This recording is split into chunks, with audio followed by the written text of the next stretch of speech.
From Wood TV 8, this is a breaking news alert. I made the decision to charge Christopher Schurr with 1 count of second-degree murder. I intend to recommend the city manager immediately suspend Officer Schurr without pay, pending termination. As we strive to make long-term systemic changes that create a safer and a better community for everyone.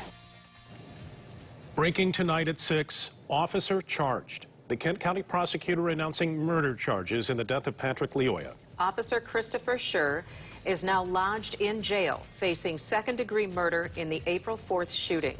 This is his booking photo released within the past hour. Reaction still pouring in tonight from state and city leaders, and we have team coverage. We begin tonight with Target 8 investigator Susan Samples, who was there when the Kent County Prosecutor made his announcement. Susan. Chris Becker determined that Officer Christopher Schurr's actions constituted second-degree murder. That is the most serious charge available in this case. It requires 3 elements. There is a death, there was intent to kill or do great bodily harm, or the likelihood that that would occur, and there was no justification for the killing, not excused as self-defense. Becker would not offer details on what convinced him that second-degree murder was the appropriate charge. He said he was going to try this case in court, not in the media, but it is clear Becker believes Schurr's actions were not, quote, objectively reasonable, which was the legal standard.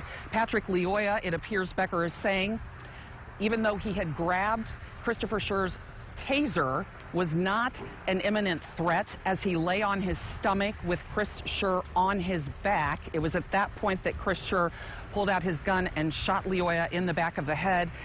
Prosecutor Chris Becker determining that that was not justifiable. Becker was asked if he is trying to send police a message.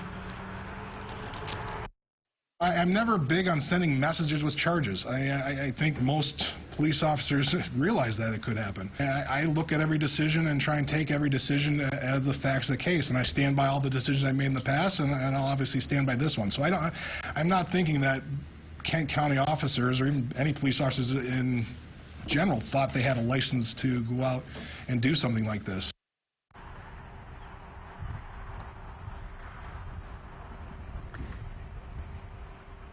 Becker did note that a jury could convict on a lesser charge of manslaughter. That's a lesser included offense, a possibility that the jury could decide, and that carries up to 15 years in prison if convicted. Becker says he will be the one prosecuting this case in court. Live outside MSP headquarters in Walker, Susan Samples, back to you. Okay, monumental day. Chris Becker absolutely in the spotlight through this entire process and not taking himself out of it either as we move forward. Susan, thank you. Grand Rapids city leaders just wrapped a news conference downtown. During that news conference, the police chief recommended Officer Schurr be suspended without pay and fired.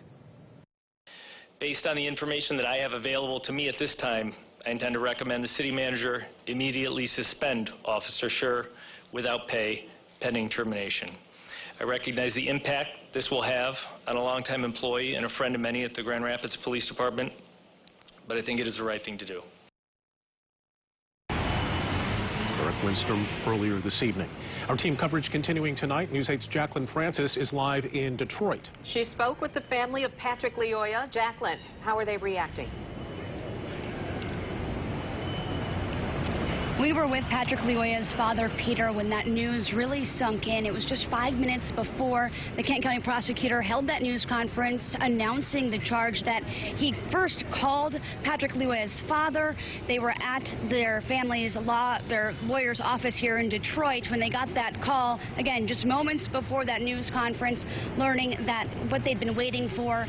Finally, they had the news that the officer will face charges, and they say that it was somewhat of a surprise, and they're calling it the first step in getting justice for Patrick, while acknowledging there's still a long road ahead. My reaction today, I was not expecting anything good or special just to happen.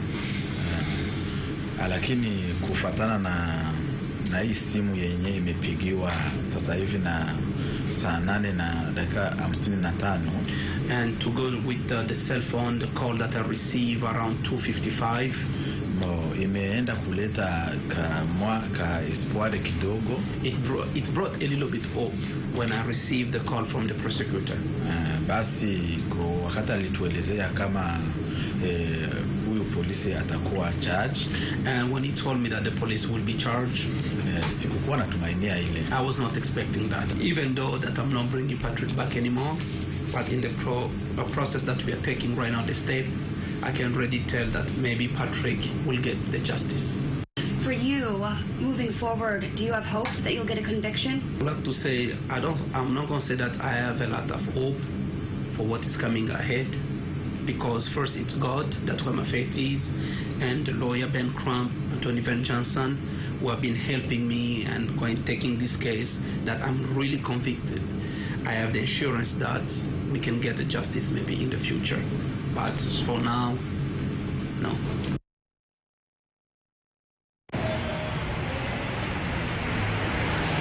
Already, the Lyoya family's attorneys say that they've begun taking next steps, working with the prosecutor's office as this case moves forward. We'll surely hear more from them as this continues to carry on. We're live in downtown Detroit. Jacqueline Francis, back to you.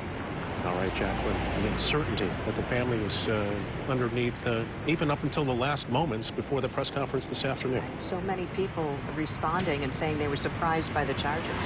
Jacqueline, thank you.